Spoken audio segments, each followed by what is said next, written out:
I don't remember being safe. I remember the cold. The moment I entered the water, it burned. My body sank instead of floating. My tail moved without purpose. And the water closed over my head. I didn't know how to breathe yet, and the ocean didn't wait. The surface looks calm from a distance. Quiet, almost gentle.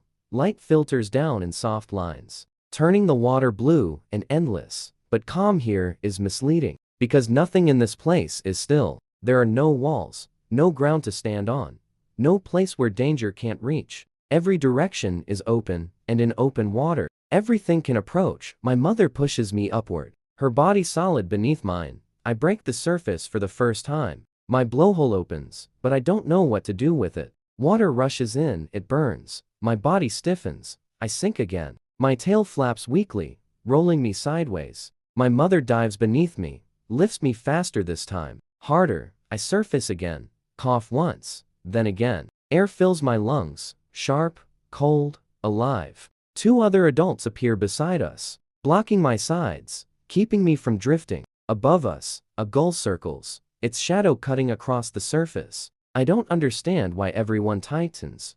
I only know I'm pressed closer, and the shadow passes. Something moves below us, slow, wide. My mother dives instantly. There is a dull impact. A shock through the water. She rises again. Blood clouds around her mouth. The shark turns and disappears into the deep.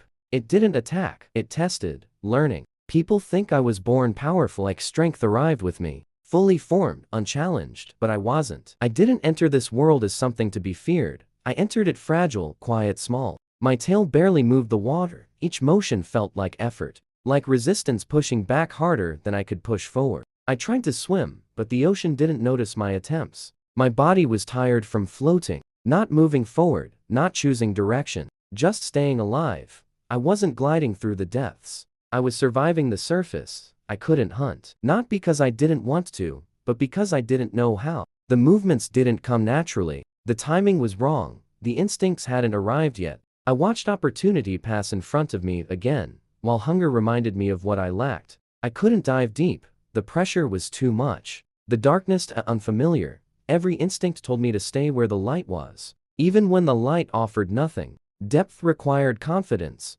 Confidence required experience. And I had neither. I couldn't protect myself. Every shadow felt like a threat. Every sudden movement meant danger. I learned early that awareness was not the same as safety. Out here, there was nowhere to hide, no shelter, no second chances. Everything that would save me later had not arrived yet. Not the strength, not the speed, not the instinct to strike before being struck. Those things weren't missing because I failed. They were missing because I hadn't grown into them. And that truth was terrifying, because out here, being small is not hidden, it is noticed.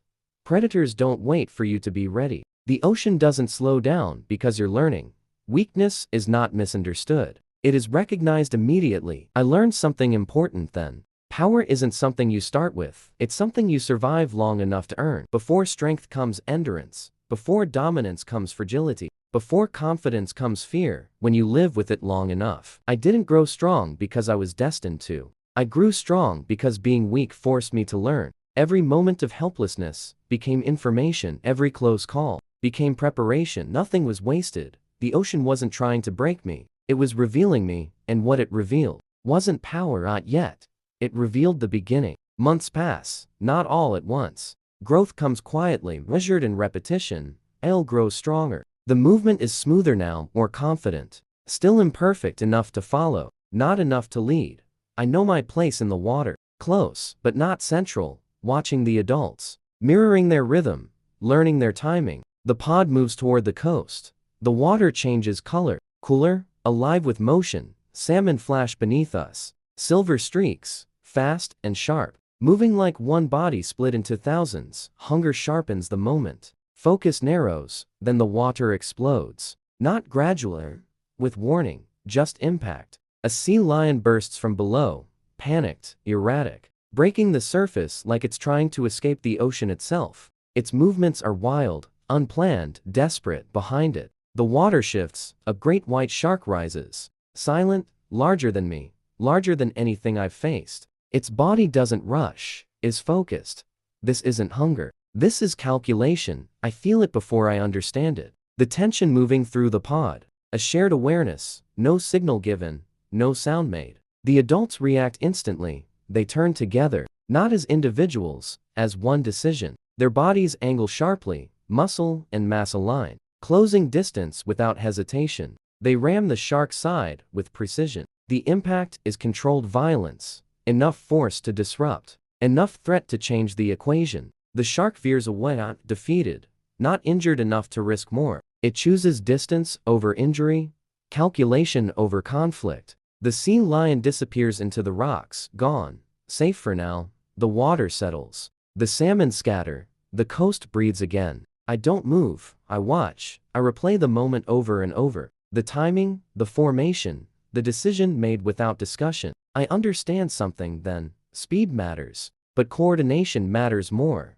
Size is powerful, but unity is decisive. No one chased the shark, no one panicked. They didn't need to win. I learned that protection isn't about aggression. It's about presence, about showing that an attack won't be clean, won't be easy, won't be worth it. I am still young, still smaller, still learning. But the lesson is clear. Strength isn't just muscle, it's timing, position, trust, and someday, when I turn with them, I won't just be following. I'll be part of the response. Not all lessons come gently. Another young orca drifts too far, curious, distracted. A shark rises again, faster this time. There is movement, no sound.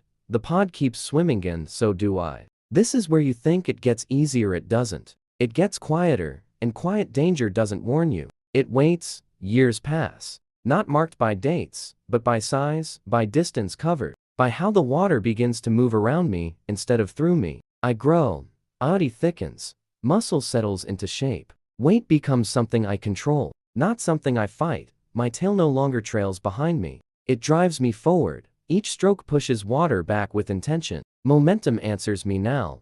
Fear doesn't disappear, it sharpens. It becomes awareness instead of panic. Calculation instead of hesitation. Fear teaches me where to look and when to wait. We hunt seals now, along the ice. The surface is quiet here, deceptively calm. White slabs drifting like land that doesn't belong to anyone. A seal rests on a floating slab, still balanced, unaware of what moves beneath it. Its breathing is slow, its body relaxed. It believes the ice is protection. The adults circle the slab, swimming fast but controlled. Together, no sound, no signal, just alignment. Waves begin to rise. Each passes closer, each movement more deliberate. The slab rocks gently at first, enough to disturb, not enough to warn. The seal lifts its head, confused, still not afraid. Then three adults rush at once, their bodies cut through the water. Their speed compresses the surface. The wave builds. Before the seal understands what's happening, the wave breaks over the slab. Water surges, ice tilts, balance disappears. The seal falls. The moment it hits the water, the rules change. My mother moves instantly. No chase, no struggle. She kills it in seconds, biting the neck, ending movement, ending resistance. The water goes still again. No celebration, no noise, efficiency. I feed after, not rushing, greedy. I watch, I remember. I study the sequence, the patience, the timing, the shared decision that made escape impossible. I understand then that hunting is not speed alone. It is preparation, it is cooperation. It is knowing when the moment has already been decided. Strength brought me here. Fear keeps me precise, and memory. Memory is what turns survival into mastery. I'm alone now, hunting along a reef. A great white shark appears, large, confident. It doesn't leave, I don't think. I swim straight at it, building speed. At the last moment, I dive beneath. The shark flips, its body locks, helpless. I bite into its belly, tear free the liver. The shark sinks, breathing hard. Running didn't save me. Thinking didn't save me. Instinct did. Times passes. Growing stronger didn't make me safe. It made me harder to challenge. I hunt whales now, with the pod. Hold them down, work together. But power has weight. Years later, my body slows. The water feels heavier. The pod moves ahead. They don't wait out here. No one waits. I float, breathing slower. The ocean closes around me, quiet, endless. Survival never felt heroic. It felt necessary. You don't swim to win. You swim to exist. That's what life feels like from here. If you enjoy seeing the world from an animal's point of view, You're very welcome to pause pact.